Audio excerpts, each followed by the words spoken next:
Well, hi everyone, and welcome back to my YouTube art tutorial channel. I'm a professional artist working from my studio in Essex in the UK and painting plein air in the countryside. Today I'm sketching using watercolour pencils. I'm at Goathland on the North York moors. Well, we're heading off again across the moors to the lovely village of Goathland, famously used for filming of Heartbeat.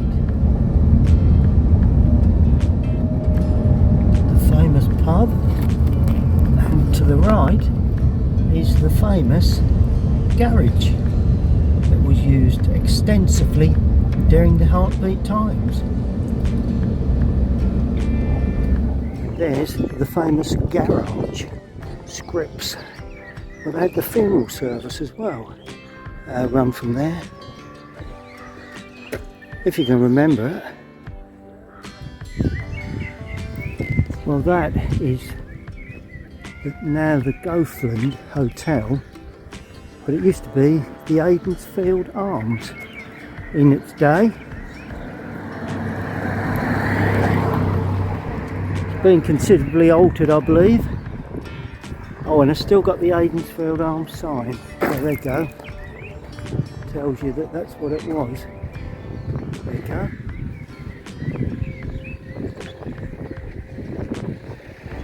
The Aidensfield Arms.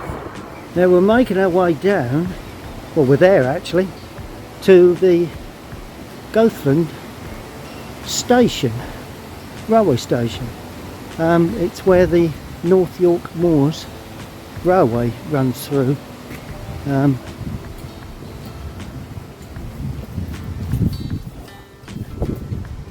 So it looks as if we've got some on the platform waiting, so I'm probably sure that it won't be long before it comes down the line. So I think we've got a bit of a wait, but I think we'll sit in the sunshine. We need the other side of the track for this. We'll go up over the top, I think.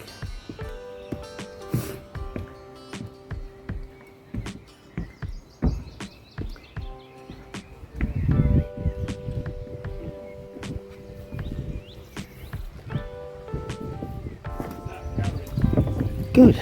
Well, now we're the other side of the line. I think we'll take a seat and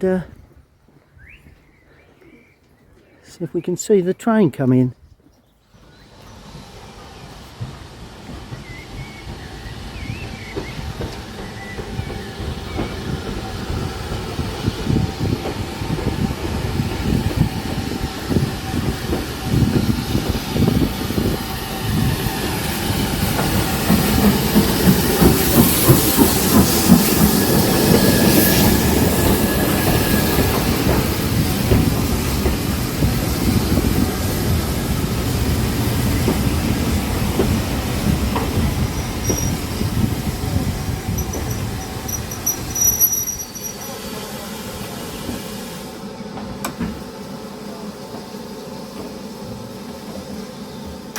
Well, as you can see, the train's just pulled up, and while I was waiting, decided to do a bit of drawing.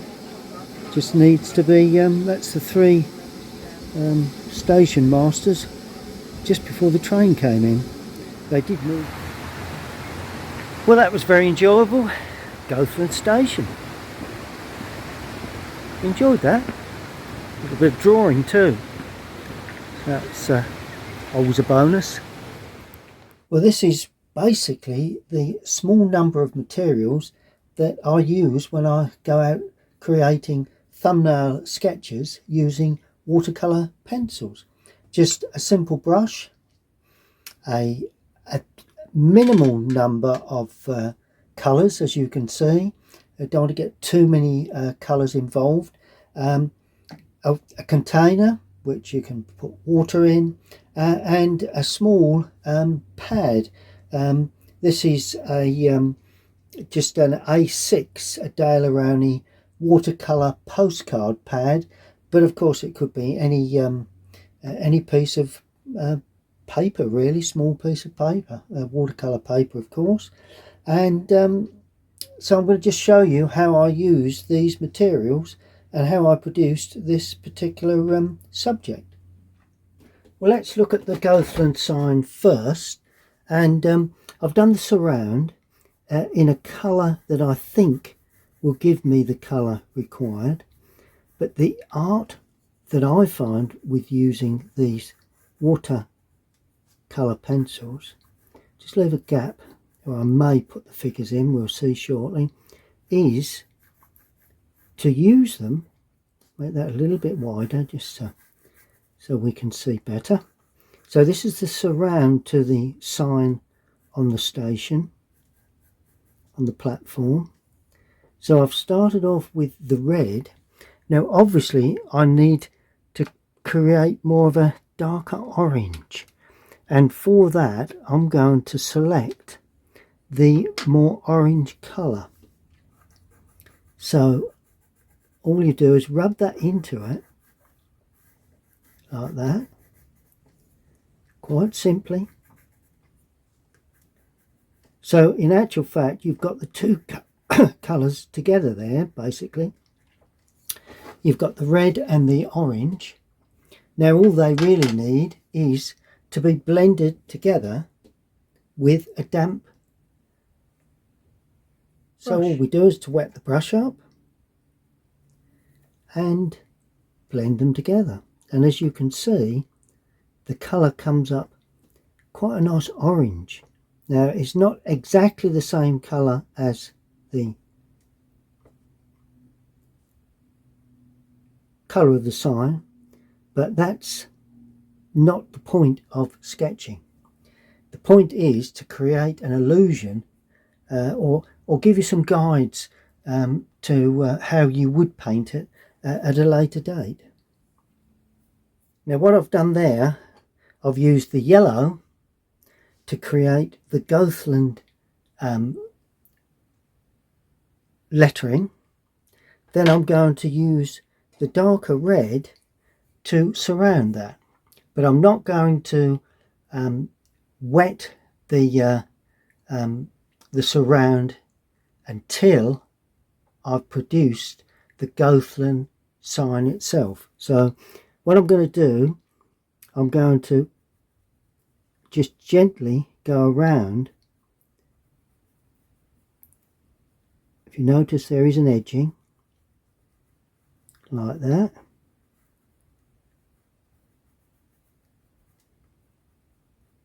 And you can shape the G and the lettering as you go.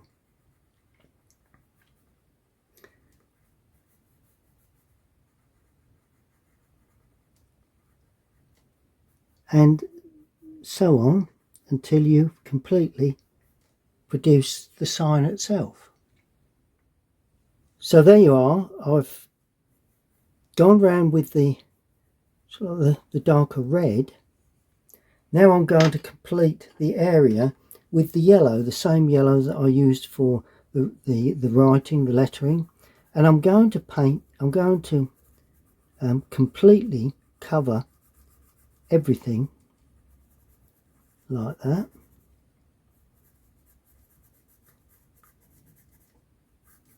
Including the red area, because I want that to come up slightly orange. So that's the way I would treat this. So as I said before, I am producing the colour. It will be yellow against the white, but it'll be orange against the red, because we've got red and yellow, which of course makes orange. A couple of figures to go in there, that's the reason I've left a gap. Now all I need to do is to wet that up. And the first thing I'm going to do is to gently wet the writing. Try not to touch the red so we don't get too much bleed.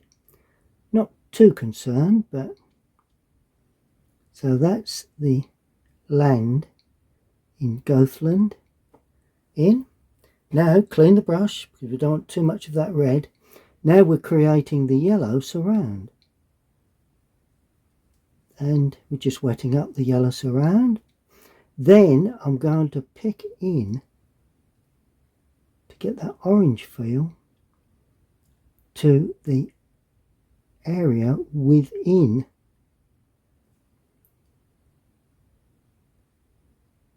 the writing, because we've got red and yellow in there. And I really love this method of mixing on the paper before you actually damp. I'm not a lover of picking up colour from the end of the brush quite a lot. Pick up colour, sorry, from the end of the pencil like that. I think you might as well just get your watercolours out if you're going to do that. Put the colour on the paper, blend the colours together. For instance, if you want a green, you need a yellow and a blue. And if you want an orange, you need a red and a yellow. And that is all you need to do to create that image of the sign. Obviously, we have shadows to come in. Now the shadows will be sun coming from the left, so we'll be on the underside there, like that. And I'm using the purple to start with for the shadow, and the wider the shadow, the deeper the recess. And of course it will be underneath as well. Not sure I've shown that on the, but it would be on the area there. And of course inside there, that's also where it would be. So by putting the purple onto the red, that will make that purple considerably darker. And then of course we've got the thickness of the board itself that we can just about see because we're slightly off centre to the right. And then all we do, quite simply, damp brush and wet it up really, like that. And that will blend that with the red. The purple with the red creates a lovely shadow effect. So it looks more of a 3D image. Now what I've done here, I've used the black to give a rough outline of the figure. Now I'm going to put in with the slightly orange colour the face. This figure is actually looking across rather than as I have him asleep there, which he wasn't, but that just looked right. And and a little bit where the feet meet the legs. There we go. A little bit where the hands sort of cross. Now with the black, I can now pick up the dark areas, which is there, by rubbing more of the watercolour pencil in. Then we've got a little bit of shine there, but then we have dark again there. This is considerably darker, like that. Notice how I'm leaving some beads of white here and there because they will be crucial to achieve the difference between the, or separation of the arms and the coat there. And of course here, that's quite light under there, and then all of a sudden, as it turns away from the light, the larger coat, it gets quite dark. And you'll see the benefit when I damp this up. It will make all the difference. Now this leg shoots out like that. There again, bead of white on the top. And there is just a little sort of glow there, but other than that, it's quite dark. And it finishes there like that. And this one in general is quite dark anyway. This is the leg that is supporting the other leg, like that. Then of course we have the shoes, which don't very often put in, but decided that I would do. They can look a little bit funny, but there you go, they're in. Now I'm just going to damp up. So this is pretty, a pretty simple way of producing. Luckily they had black jackets on and all the black gear, but of course you could depict it as colours, coloured jacket, coloured trousers, whatever you wish. Now you take a damp brush, just damp the brush up, and I'm going to produce the cap first, and you can shape with the brush. And I'm going to produce that arm there and the shoulder. Notice just a little bit for a tie perhaps there, like that. And then that arm there, as I say, notice the little bead of white that we will blend shortly. Then it's getting quite dark around there where the coat hangs. Then of course the leg comes across and back, a little bit of bead of light on there I can sort out later, a little bit of differential area there, a little bit for the shoes. Now clean the brush again, and this time removing some of the paint or paper colour, just going to gently tease that so that's not too stark. See where I'm getting a couple of different tones there. And that's the way I would produce the and he did have glasses. Can I put glasses? Well, there you go. That's as near as I can get to glasses. And that's the way I produced the figures. Now I'm just going to put the seat in, not vital, but I think it's a good idea to do that. The other two chappies have actually moved. Going to leave those out just for the benefit of the demonstration. Then of course we have the seating area there, so we've got the back plate where you lean, then we've got the seating area like that, which is all pretty much of a muchness to do. Then we have a support there and funny supports here where it sits on the ground. I'm only going to put another one in there, so we have that like that and that like that, and we'll put another one here right on the end. Could be one behind the figure, but that's the way I want to depict those, like that. And of course we need the yellow to mix with that, and all we do, we rub the yellow in like that.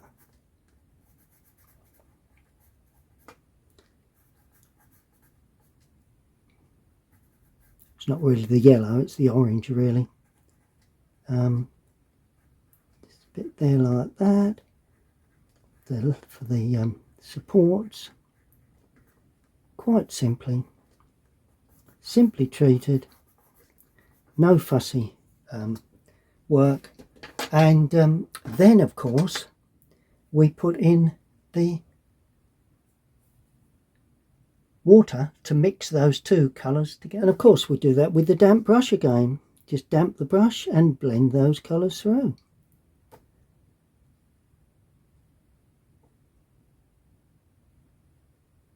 And as you can see, it turns that lovely orange red, which is really what I'm looking to produce. And the brush can spread the colour, so for obvious reasons you may need to make it a little wider perhaps, or a little more narrow. Well, we won't make it any more narrow, but a little bit wider will help. And just bring that up there, just like that.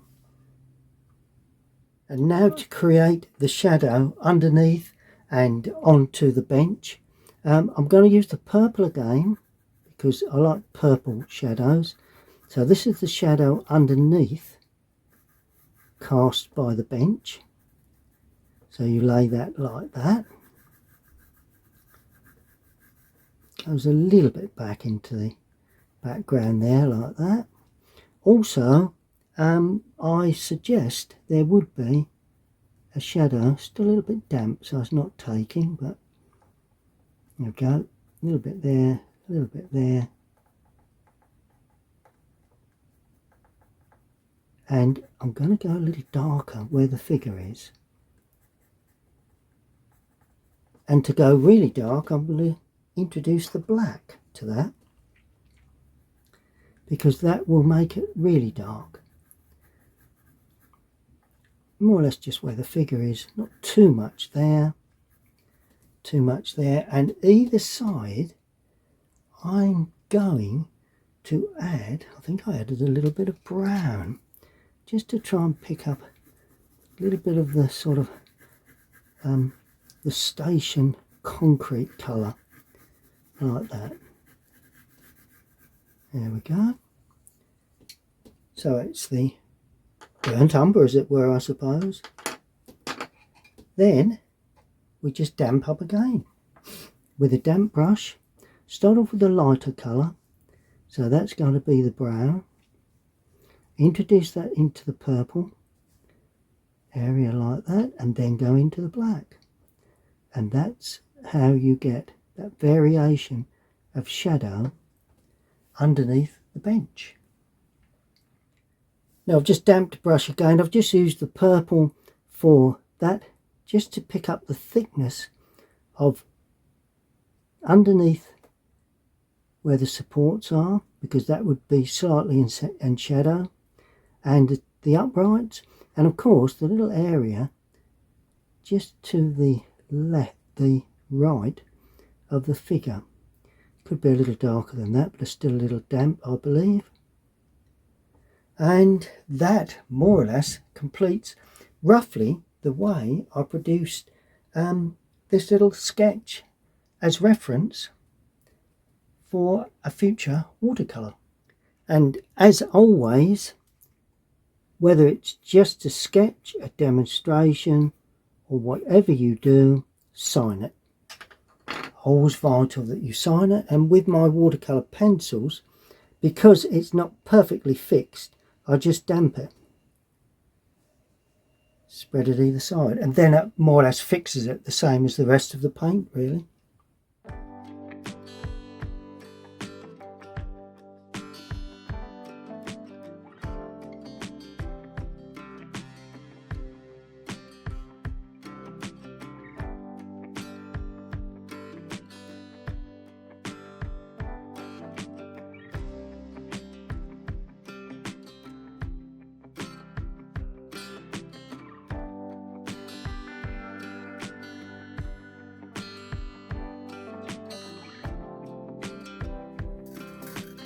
Well, I hope you've enjoyed watching me paint this, well, draw and colour this lovely little subject here that, well, that's how I produce my thumbnail sketches. If you've enjoyed watching, then please subscribe to my YouTube channel, and don't forget to click on the notifications, then you'll receive more notifications when I upload more videos. I hope you've enjoyed that. We'll see you all again very, very soon. Thank you very much for watching.